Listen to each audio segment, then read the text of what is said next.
Girl finds 700-year-old coin. Years later, cops decide to arrest her. Kate Harding, a British citizen who is the protagonist of this story, had decided to go help her mother with some labor in the garden when she was only 9 years old. It was at that time that, during work, the little girl found what seemed to be an old silver coin. She saved it and never talked about it until a few months after her mother's death. Harding, 23 years old at this time, approached museum experts, trying to get an understanding of the history behind the coin she found when she was just a little kid. It turned out the item wasn't exactly a coin, but something similar, a pied-four to be more precise. And even though many people could argue that the look of a pied-four is very similar to the look of a coin, there is a difference between them.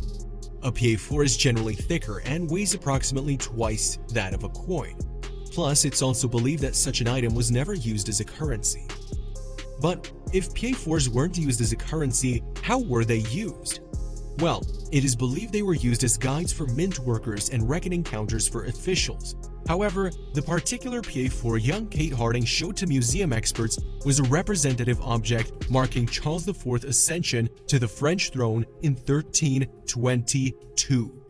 For this reason, Miss Harding was requested to inform a local forensic about the ancient treasure. This way, after a proper examination, the museum would be able to buy the item and everyone would be happy. But after a couple of weeks, Harding decided not to do that and continued on with her life.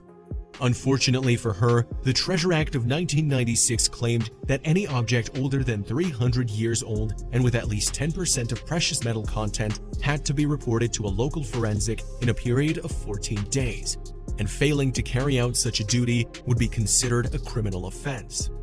And so, because of not wanting to report the treasure, Miss Harding was arrested and prosecuted as a lawbreaker.